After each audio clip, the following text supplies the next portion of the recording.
Para mim, exclusão é quando as pessoas passam por mim sentado ali e nos enxergam como um saco de lixo humano. Isso é exclusão. Cara, exclusão é um negócio que dói. Você se sente meio humilhado. Você está fora daquele contexto, te machuca.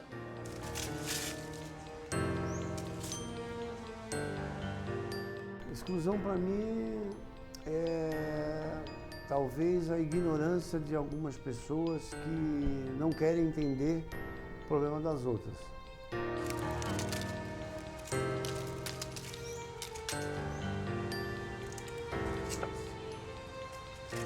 Você não se sente parte de um grupo ou você não se sente parte daquele meio por ter alguma condição especial.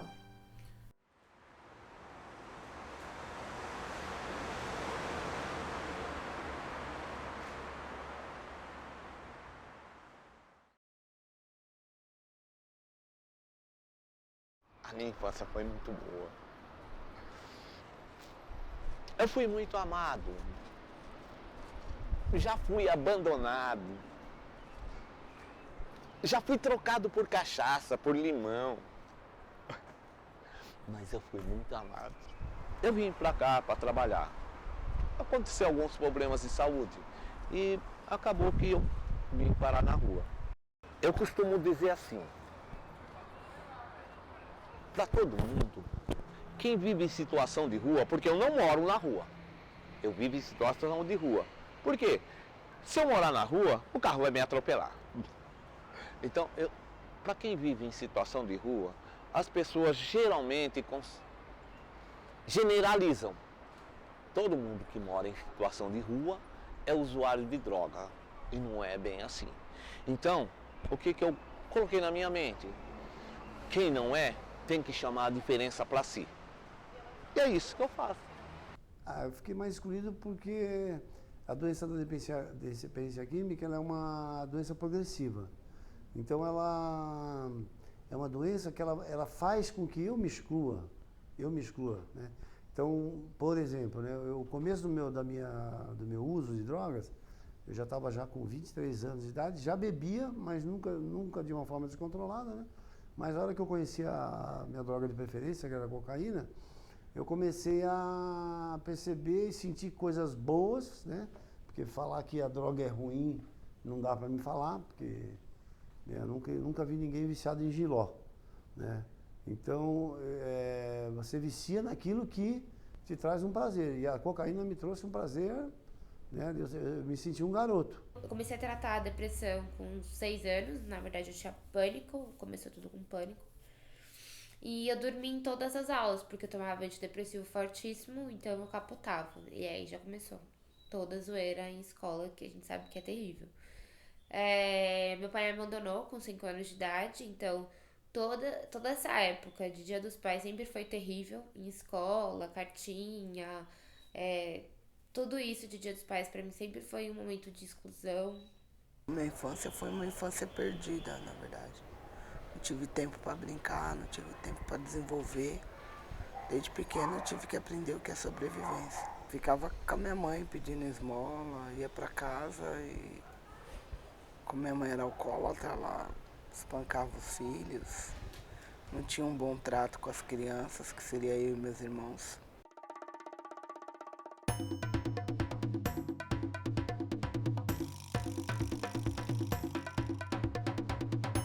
A primeira vez que eu me senti excluída por causa da religião foi... Eu estava na faculdade, eu fui em um centro, eu ainda não era filha, mas já era um bandista porque eu frequentava assiduamente.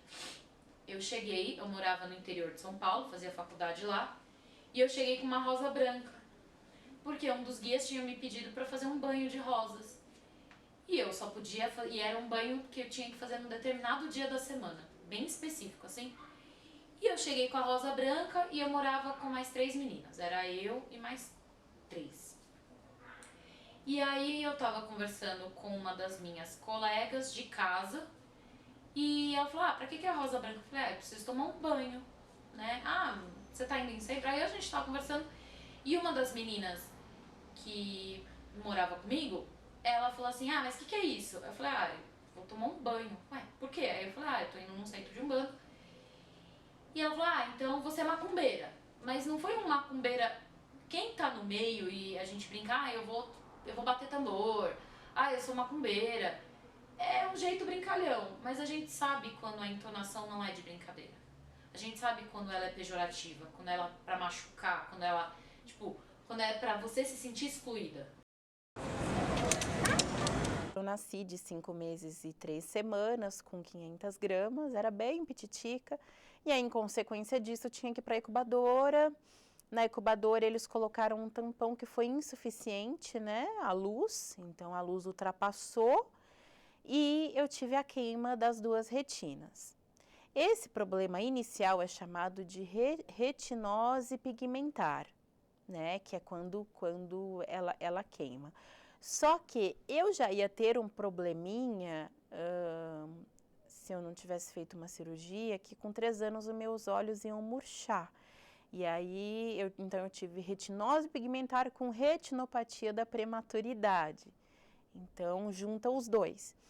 Aí a retina, no caso, teve a queima e os médicos foram tentar mexer para ver o que conseguia, se tinha alguma resolução, e aí descolou. Então, eu tive a queima e o descolamento das 2 retinas, sendo que do olho direito foi mais e do olho esquerdo foi menos. Então, do olho esquerdo, eu enxergo claro, escuro e vulto, mas eu não consigo ter a definição de fato dos vultos. Então, eu sei que tem pessoas, ou enfim, que eu estou passando em frente de alguma coisa, mas eu não tenho definição do que é. E sei quando é dia, quando é noite, quando tem uma luz acesa, enfim. Bem, exclusão é a privação de alguma coisa. O indivíduo, por algum motivo, não tem acesso. A participação dele é limitada. Então, a exclusão deriva disso, a não participação de algo, algum tipo de privação que o indivíduo ou um grupo de indivíduos acabam tendo.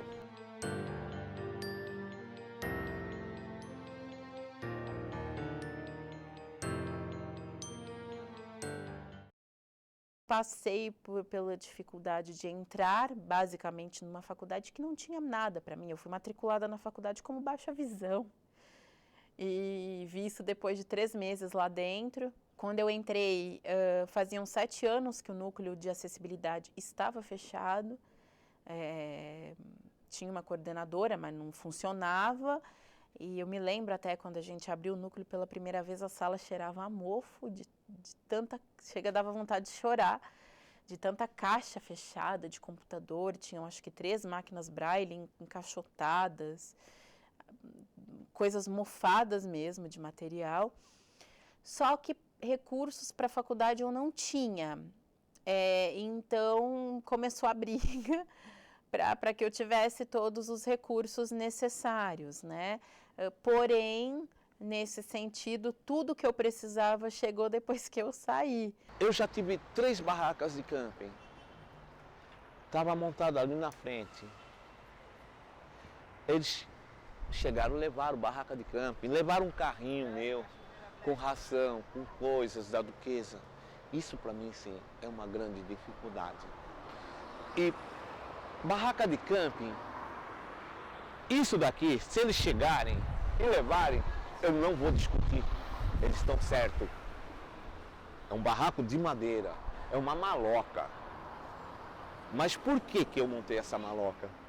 Porque eles levaram a minha barraca de camping. 3 barracas de camping.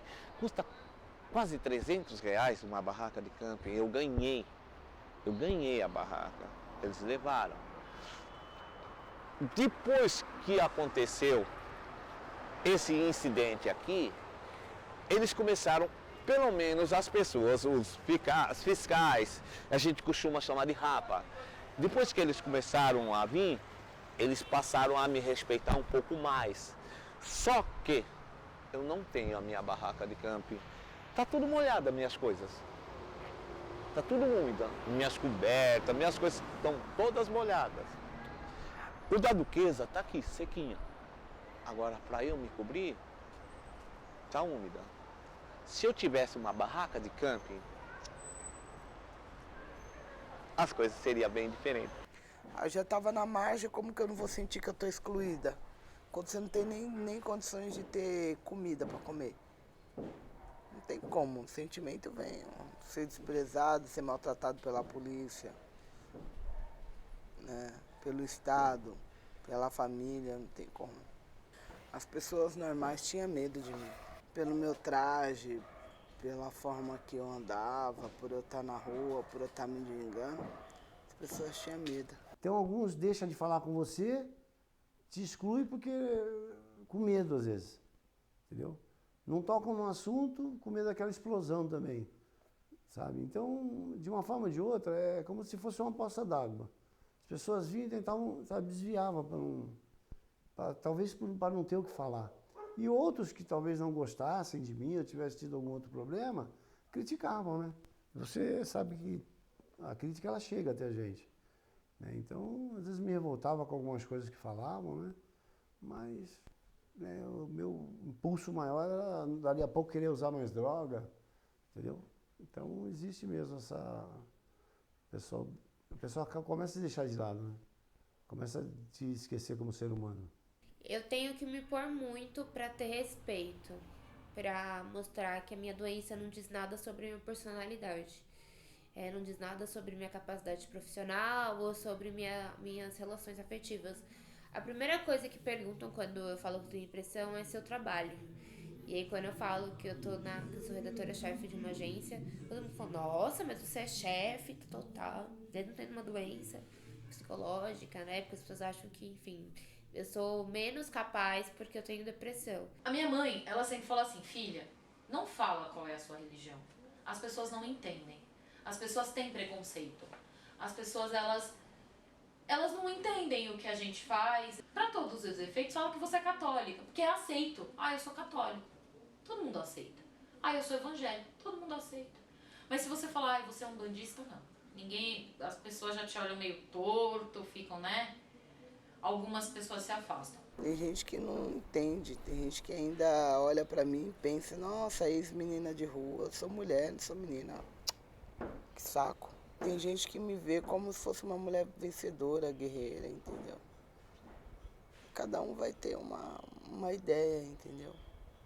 Mas quem faz a diferença sou eu. O preconceito, ele se dá de uma forma natural a tudo aquilo que a gente desconhece. A palavra normalidade, ela é extremamente questionável. O que é normal? Porque se você fala que você não pertence porque você tem alguma diferença, a gente tem que questionar o que é normal. Então, o que é normal? A partir do momento que uma média, uma situação mediana fala que você, para ser normal, tem que ter as mesmas características, a gente começa a questionar o que é a anormalidade ou o que é a diferença.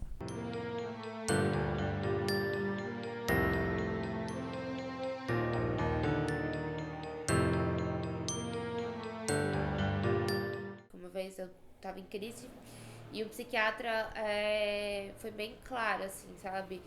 Depressão é uma doença, é uma falta química, tipo, é química, é genético, você não escolheu ter depressão, porque se desse pra escolher, ninguém escolheria ficar mal numa cama 20 dias chorando.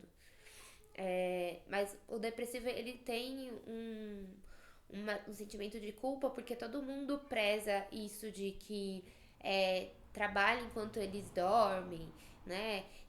Lute, tal. Esse discurso todo motivacional quando a pessoa não consegue ter essa vida de acordar às 5 horas da manhã, ir pra academia, trabalhar, ir estudar à noite, sair com os amigos, ter o corpo dos sonhos, tá sempre feliz. A gente não consegue, a gente não dá conta dessa demanda. Quando eu entrei em recuperação, que eu vim para trabalhar, fazer o trabalho aqui, que hoje nós estamos em São Roque, algumas pessoas não acreditavam naquilo que eu dizia, né?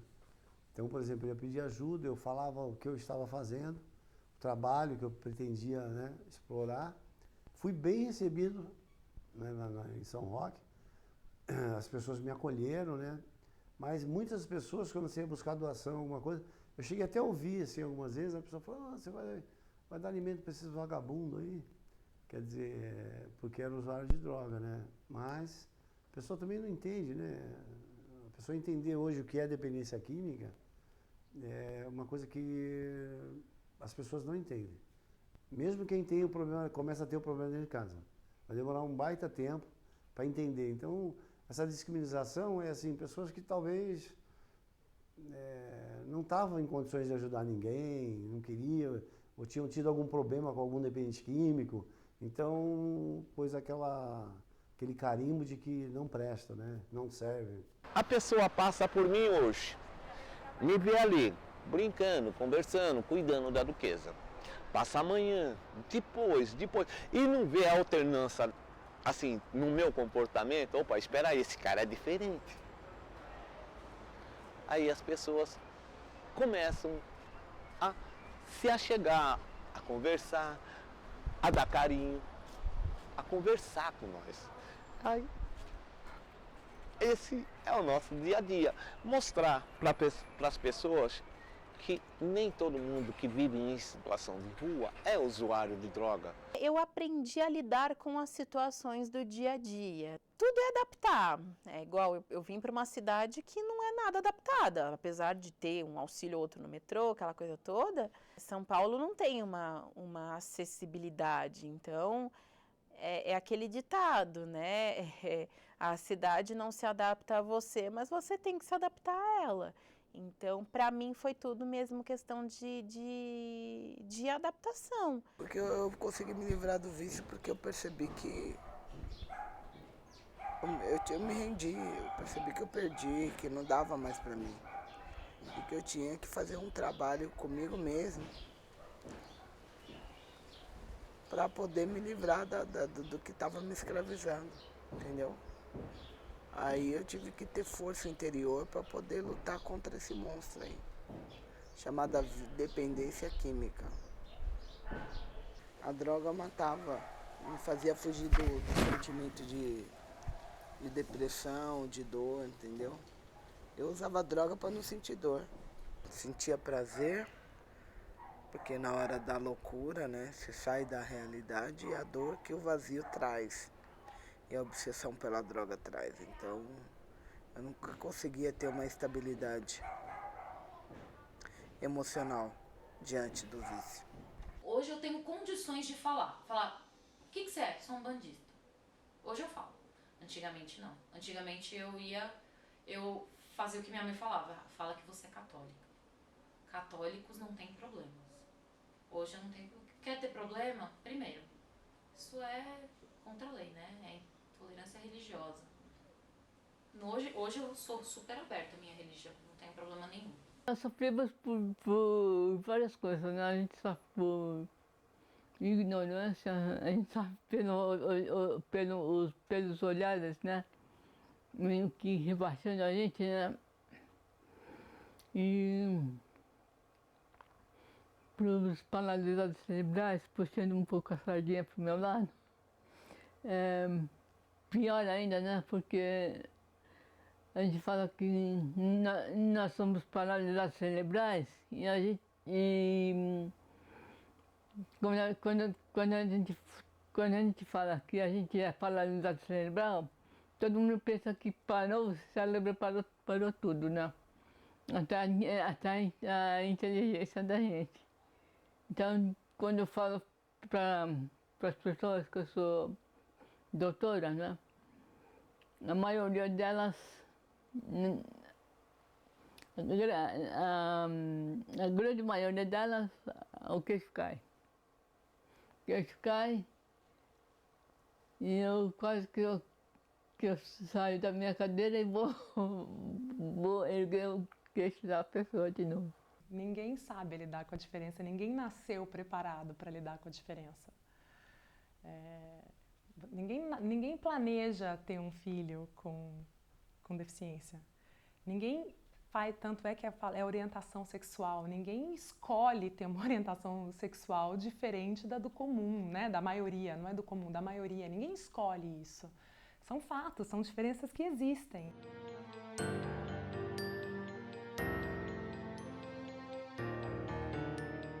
Eu tenho uma vontade enorme de parar de tomar medicação. Esse é um dos meus desejos, de parar de tomar medicação. Ano que vem eu vou fazer uma viagem sozinha, vou viajar pelo exterior, vou ficar um mês viajando sozinha. Eu acho que o meu maior sonho é poder divulgar para as pessoas que ter depressão não te faz uma pessoa pior, ter depressão não te faz uma pessoa melhor, que é uma doença que precisa de cuidado, você precisa se colocar no lugar do outro quando for falar com ele, tem que ter ajuda médica, tem que ter ajuda espiritual e que dá pra vencer. Depois que eu adquiri essa maturidade com relação a assumir a minha religião, se a pessoa quiser me excluir ou não, se a pessoa quiser falar o que não deve ou não, a única coisa que ela pode ser que ela escute o que ela não quer. Isso pode ser. Mas eu não vou permitir que de ser excluída por alguém que não tem nem noção do que é Umbanda. Ela vai me excluir sozinha, porque eu vou ignorar. Então, a verdade, eu estou satisfeito com tudo que aconteceu até hoje. Mas tem alguma coisa que me impulsiona sempre para frente, entendeu? Então, na verdade, nós temos uma clínica aqui do lado, que ali, então, eu tenho alguns sócios, que é uma coisa que eu não esperava, né? Eu não queria, não era projeto da minha vida. Mas aconteceu aquilo e acontecem outras coisas na minha vida que me estimulam a fazer, eu não consigo parar. Então, eu estou sempre melhorando alguma coisa, eu estou sempre mudando alguma coisa. Então, é assim, estou feliz, mas alguma coisa me impulsiona para sempre estar fazendo alguma coisa nova ou melhor para eles que estão aqui. Eu me vejo uma mulher determinada, sonhadora, batalhadora, entendeu? Eu vejo eu no futuro com mais perspectiva, com mais garra, com mais valentia, entendeu? Porque nada pra mim é fácil, tudo tem que ser com muita luta. Seja feliz. Evite drogas. Melhor ainda, quem tem medo de serpente não vai visitar o Butantã. Ou seja, quem não quer usar droga, quem tem medo de droga, principalmente quem não vive em situação de rua, suporte a sua família. Porque sair de dentro de casa, 80% de chance é de cair no mundo da droga. Esse é o meu conselho. Eu ainda não me dei o desafio de viajar sozinha. É uma coisa que eu ainda quero fazer. Eu tenho amigos cegos que fazem. Eu tenho uma amiga que faz, mas ela faz com cão-guia, então é um pouco melhor. Mas eu quero ter esse desafio de viajar sozinha. Eu acredito que a gente deve agradecer todos os dias por mais um dia, né? A gente reclama tanto, ai, chuva, ai, acordar cedo. Se você tem um emprego, ou mesmo que não tenha, se está na luta da procura, eu acredito que você ser grato é um dos principais motivos para você crescer e fortalecer, né? Tanto que eu sempre tive isso comigo, principalmente me mudando para cá. Ser grata todos os dias, agradecer por mais um dia, viver intensamente cada dia também, isso para mim é essencial.